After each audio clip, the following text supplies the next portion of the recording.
Don't want to keep them waiting any longer than we have to, so we can get them started. We're going to be starting here with Cody. He is on Devoted. I'm going to call it Devoted Knight. He's on Knight of the Reliquary with Devoted Druid combo. John, his opponent, I actually don't know what he's on. He might be on Jeskai Control or something like that. I know he's kind of talked about it before, so we'll have to see if we can kind of catch a glimpse of what we're looking at there.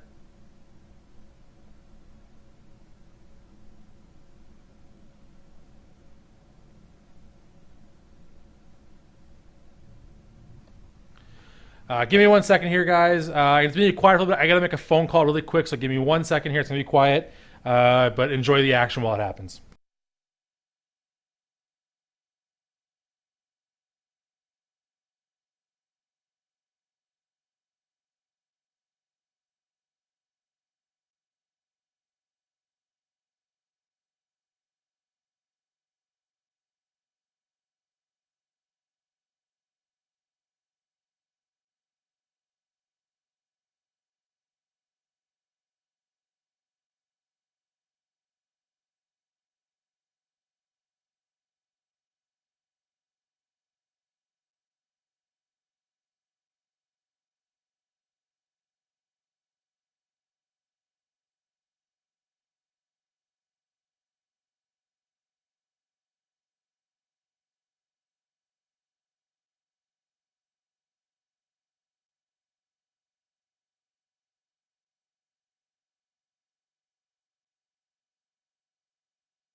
All right, guys. Sorry about that. I am back. We got everything fixed there. Just sorry, I had to make a quick phone call there. Unfortunately, shouldn't happen again. Sorry about that, though. Just trying to take care of some other work things here at the same time and time-sensitive issues. That's all it is. So, all right. So, yes, we have here Jeskai Control on John's side and Bant. I don't want to say Bant. It's Knight of the Reliquary combo alongside the Devoted Druid combo. That's become, so much more popular here. Interesting to see how it lines up here against a control style deck.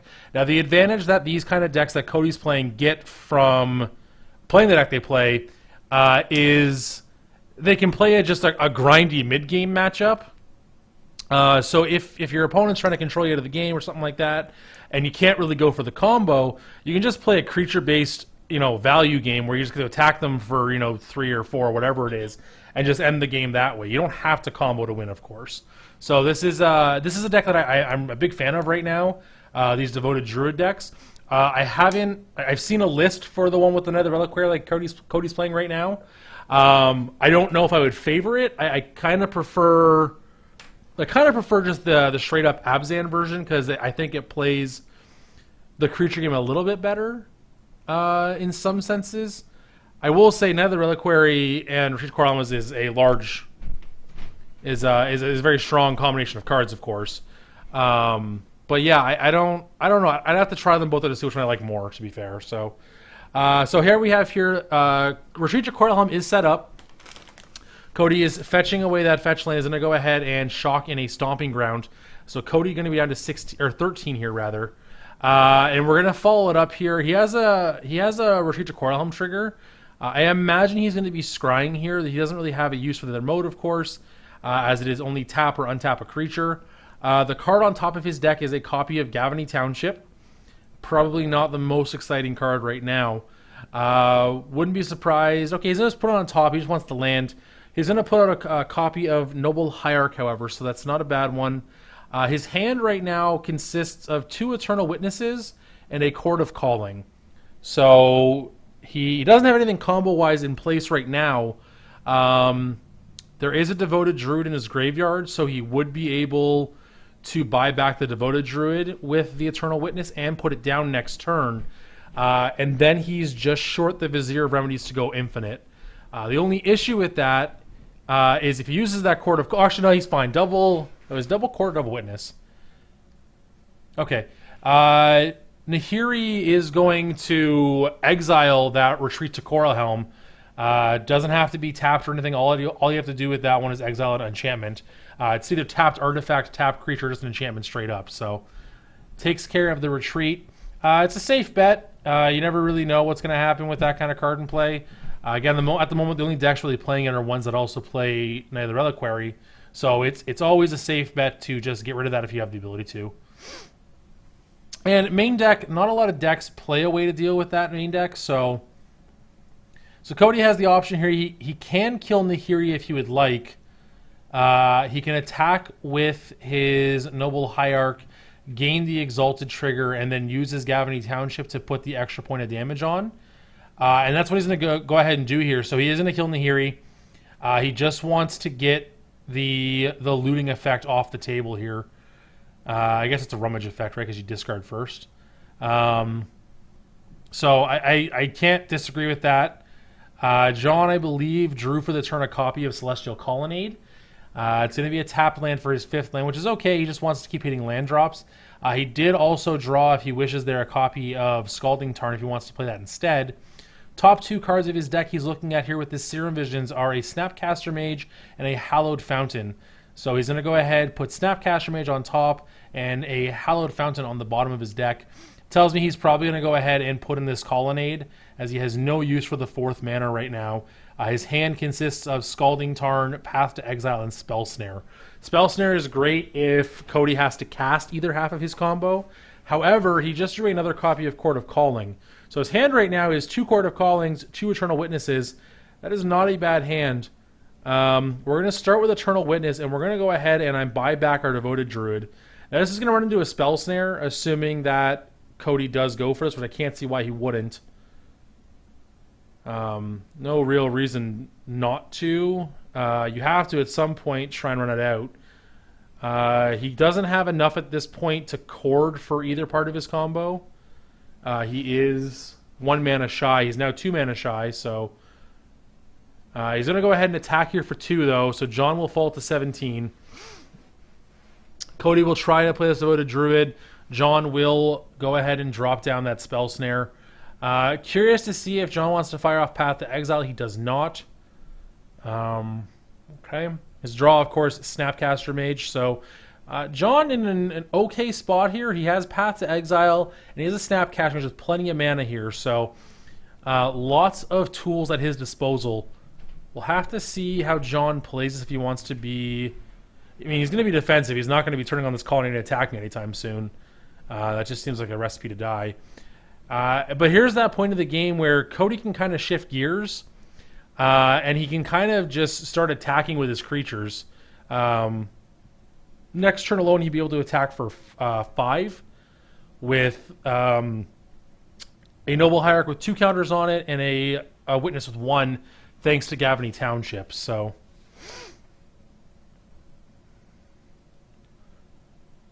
John here tanking what he wants to do. He does have the time now if you want it to path, and it would resolve. I don't think you need to. Reflector Mage, dead draw against this deck, I imagine.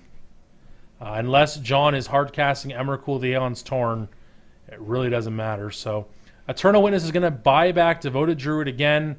This could again run into a Spell Snare thanks to Snapcaster Mage. It looks like it might. And yes, it is. He's going to go ahead, play a Snapcaster Mage. That's going to target Spell Snare. Spell Snare is going to deal with this Devoted Druid once again. So Cody just being held off his combo right now, but again, he can now, if he wants, attack with that Eternal Witness.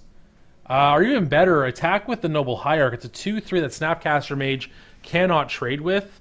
I don't imagine the 1-pointed damage is going to be super relevant at this point in the game. So sure enough, there comes the Noble Hierarch. John will go ahead and use that path to exile now.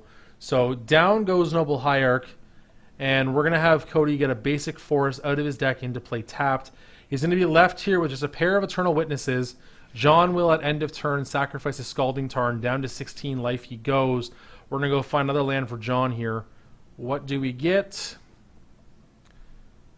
He really has his mana all kind of laid out here, so I don't think he really has any sort of color problems at the moment. So we'll grab a Steam Vents. Seems like a fair choice.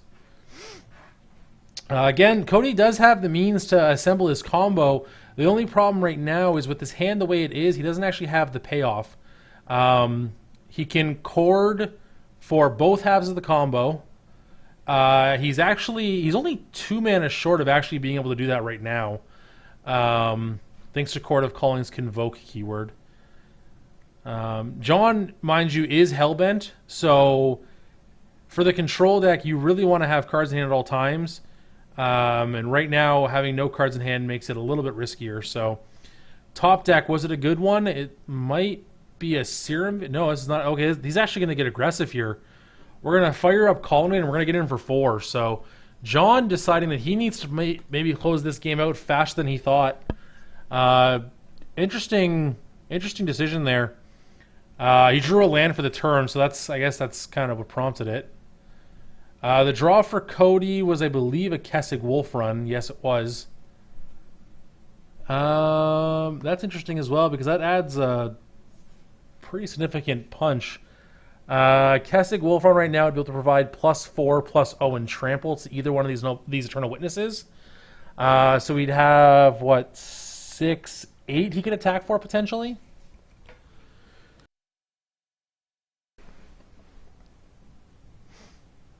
Cody here going into the tank a bit, trying to figure exactly what he wants to do.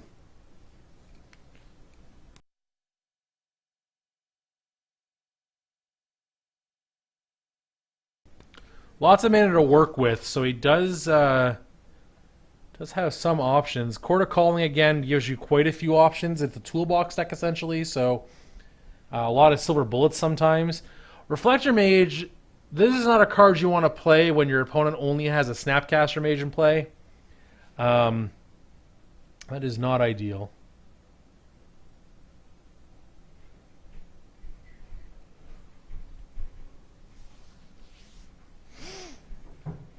So you see Cody kind of laying out his mana here.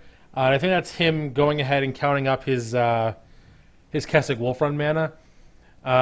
He is going to pass the turn, so I have to imagine it's going to be a Chord of Calling turn at the end of John's turn.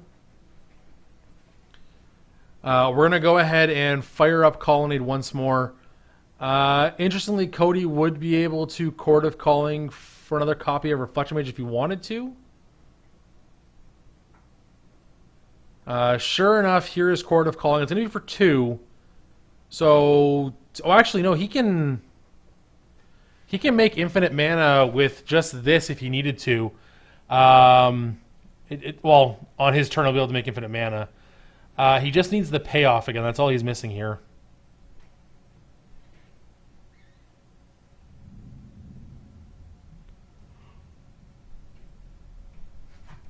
Cody trying to figure out what he wants to do here. Chord of Calling is for 2 at the moment, so he can't grab anything bigger than a Devoted Druid or Brazier Remedies. He does decide on Devoted Druid. That is not going to be allowed to happen. He's not casting the Devoted Druid. He is casting a Court of Calling with CMC 5. Spell Snare will not work on that Devoted Druid. A little bit of information there given to Cody. But Cody does take 4. He falls to 5 here. Then the nice thing about that is he still needs the payoff card. So, actually he wins. Doesn't matter. Yeah, he has infinite mana, so Kessig Wolfrun is his payoff. Never mind. Yeah, so it's going to be infinite damage. So Cody does take game 1 here, thanks to a pair of Court of Callings and his Devoted Druid combo there. So we'll head to game 2 here. Players going to go into their sideboards, figure out what they can do against each other.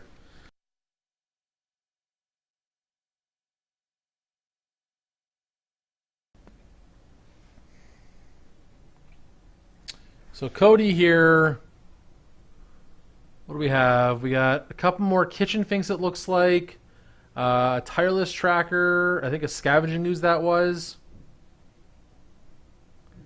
That might have been a Burton, yeah, it was a Burton Forge Tender. So potentially wanting to respect Anger of the Gods.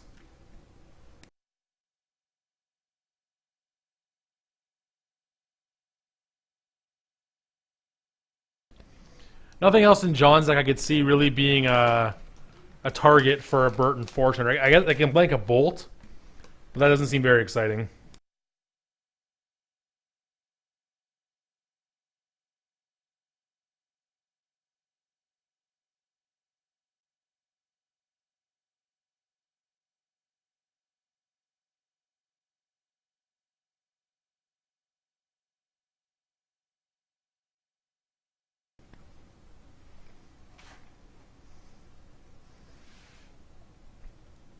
All right, so looks like Cody took out Reflection Mage, which is definitely a good choice. There's no good target for that card in this deck.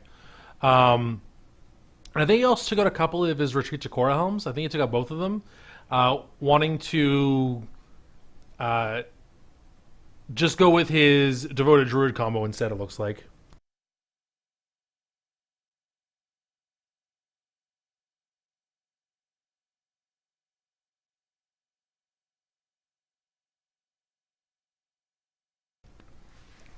Combo versus control. It's an interesting dynamic there. Typically, control can be looked at as the favorite, just because it gets to pick and choose when it stops spells. Assuming it has the counter magic to work with, of course. Also, all of John's removal spells can deal with the smaller creatures that Cody's putting out, so Lightning Bolts and Path of Exiles, all that kind of stuff.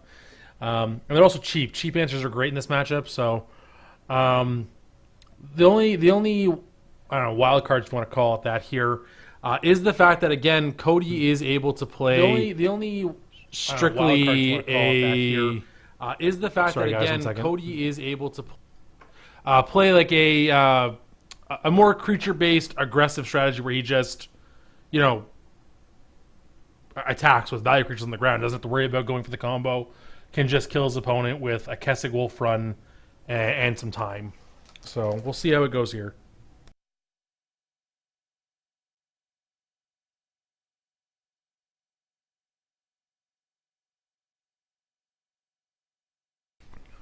So already in John's hand there, this hand looks great to fight off small creatures. He's got 3 Lightning Bolts, a Snapcaster Mage, a Serum Vision, and 2 lands. Yeah, Cody's not going to be dealing with or playing small creatures very easily here. Cody is also going to take a mulligan into 6 cards here, so we're going to see if he can find a better 6.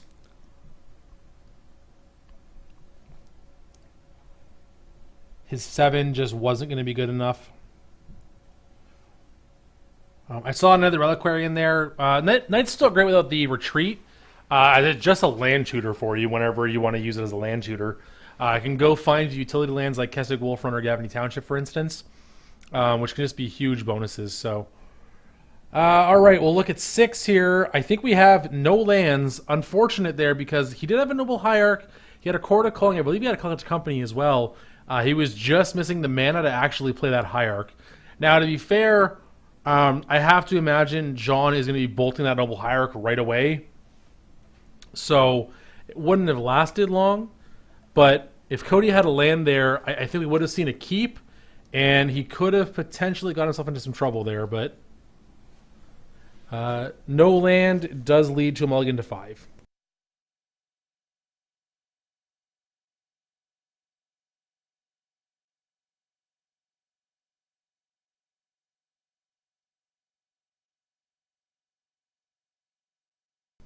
Okay, so we got land here. We're going to mulligan to 5. We're going to keep it. Scry to the bottom. It was a Burton Fortuner he didn't want, so here is a turn 1 Noble Hierarch from Cody. Again, I have to imagine that this is going to be answered by a Lightning Bolt from John.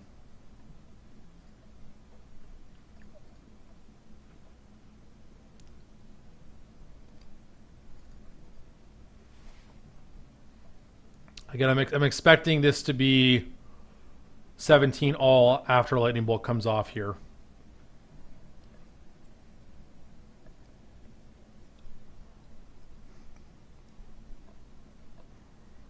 I can't see any reason to not bolt now. Wow, okay, John did not bolt on the end of Cody's turn there, so a little bit interesting. The only reason... Yeah, see, the only reason I want to look at Lightning Bolting on the end stepper, which I think you should do, is simply because that way you get to hold up Lightning Bolt on your opponent's turn again. If he bolts on the end step, the Noble Hierarch's gone. John gets to untap, play Serum Visions, and then still have Lightning Bolt up for the next creature that comes down. He might be saving his bolt, but I really think that's wrong. When your opponent mulligans to 5 and starts on mana acceleration, you want to try and keep them as just as squashed as you can with their mana.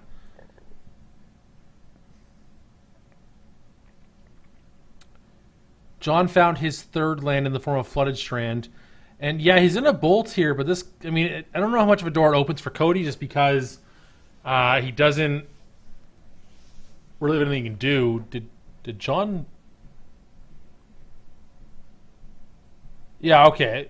Yeah, Cody went to his life pad there. His life total... Did John bolted Cody? Okay. So, Cody at 14...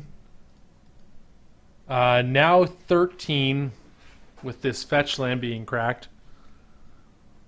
Alright, I'm a little confused by that play there in why John would be bolting Cody, especially on his own main phase.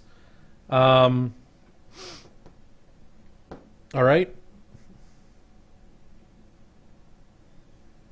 This could be, yeah, we're going to see another Reliquary come down here. So, another Reliquary is currently a 4/4 thanks to the pair of Windswept Heaths we have in the graveyard. John is able to kill this. He has access to both Lightning Helix and Lightning Bolt. But it's going to take 2 spells to get rid of this. This could have been stopped by simply just bolting down the Noble Hierarch. Flooded Strand comes down. He's going to have a Read of the Nether Reliquary there. Again, it's a 4/4. Gets +1/+1 for each land in your graveyard.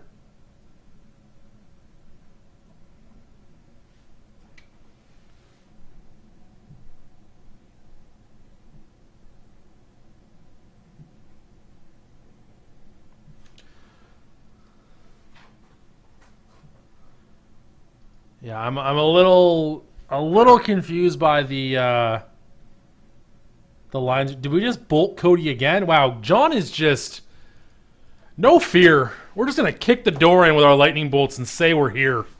Let's go. Just face is the place. That's all we know. I mean, to be fair, John has a lot of burn in his hand. He has another lightning bolt, and he has a lightning helix in his hand still. I just think you're playing so risky by not dealing with these creatures. Like, you're just... Cody even has Scavenging Ooze here, so he can gain back... Well, he won't gain back any life because there's no creatures in the graveyards. But he can stop Snapcaster Mage from mattering. Man.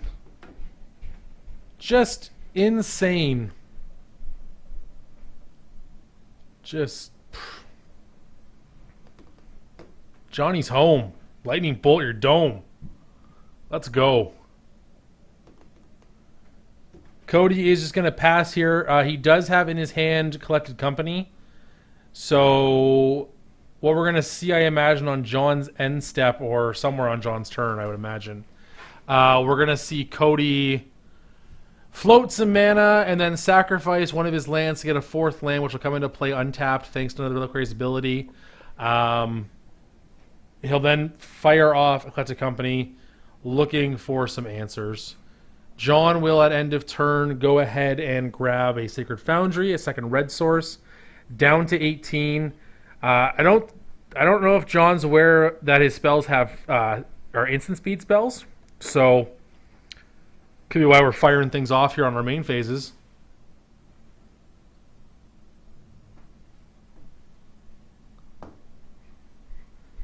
But yeah, I mean, John's philosophy in life here looks to be just, I'm going to the face, and if you don't like it, well, just get out of the way. Oh yeah, no place else for that thing to go. We're up to 21, boys. We got 3 times left. I win. So, all right, we're gonna go ahead and sure enough, there is a green mana floating. Neither Reliquary will go ahead and sacrifice that forest to go find any land of Cody's choice. Potentially he just grabs a fetch land here. He decides to go ahead and grab a forest back. I mean, I guess it's 7. He has to be a little bit careful. John does have a remand, so we're probably going to see that be cast to avoid Collected Company resolving on the end step. Sure enough, we are. So back into the hand with that Collected Company. Our draw is a Path to Exile. This prevents Cody from being able to win this turn, simply because of the fact that even if he does Coco again, which he can do, he can take the same exact line, sacrifice the land of the night, go find another land, cast Collected Company. He won't have hasty creatures, so they won't let him actually combo off an instant speed. At least not at the moment.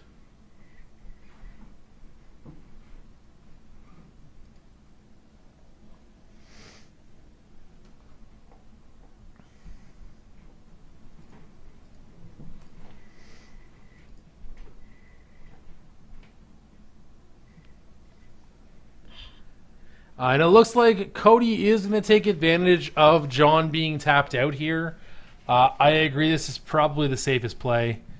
You don't want to walk into another potential remand or mana leak if you have it or whatever. He's going to grab another forest. He does need to be a bit careful with only 2 lands. None of the Reliquary does require the land you sacrifice to be a forest or a plains. So he needs to make sure that he does always have available forest and plains. Here's Collected Company. Devoted Druid and Kitchen Finks are our only 2 choices here. John's game plan being ripped to shreds by that Kitchen Finks, though. Cody now at 9. John needs 3 more burn spells total. Again, he right now has a Lightning Bolt and a Snapcaster Mage, so we can get our opponent to 3. I mean, we're not afraid of dying to the combo. We've made that very evident. We're just... We're doing him dirty here. We're just going to get in those Lightning Bolts and those Helixes and just get him dead. I'm not saying it's a bad plan, I really think that he can take a safer approach to this game, but yeah.